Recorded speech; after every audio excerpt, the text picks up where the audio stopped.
Hi, how are you? I am Riyaz. இன்றைக்கி நம்ம வீடியோவில் ஏன் சில்ட்ரன்ஸ்க்கெலாம் அன்கஃப்டு டிப்ஸ் யூஸ் பண்ணுறாங்க அப்படிங்கிறத பார்க்க போகிறோம்.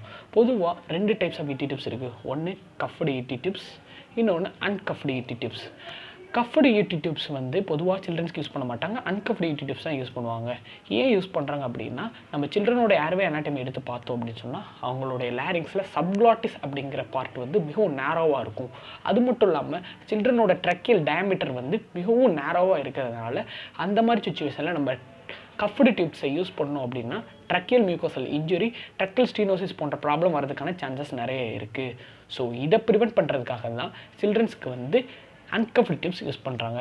சரி, இந்த அன்கஃப்டு டிப்ஸ் யூஸ் பண்ணுறதுனால ஏதாவது ப்ராப்ளம் இருக்கா ரியாஸ் அப்படின்னு நீங்கள் கேட்டிங்கன்னா இருக்குது. இந்த அன்கஃப்டு டிப்ஸ் யூஸ் பண்ணுறதுனால எக்ஸசிவ் லீக்ஸ் வரதுக்கு சான்சஸ் இருக்குது. ஸோ எக்ஸசிவ் லீக் வரதுனால என்ன பிரச்சனை ஆகும் அப்படின்னா ஹைப்போ வென்டிலேஷன் வரும். அது மட்டும் இல்லாமல் ஆஸ்பிரேஷன் ரிஸ்க் அதிகமாக இருக்குது. ஸோ இதை ப்ரிவெண்ட் பண்ணுறதுக்காண்டி தற்போது என்ன வந்திருக்கு அப்படின்னா மைக்ரோ கஃப் டியூப்ஸ் அவைலபிளாக இருக்குது. ஸோ இந்த கஃப் டியூப்ஸை யூஸ் பண்ணுறதுனால நம்ம ட்ரக்கியல் மியூகோசல் இன்ஜுரியும் ப்ரிவெண்ட் பண்ணலாம், அதே சமயத்தில் லீக் வராமையும் பாதுகாக்கலாம். தேங்க்யூ.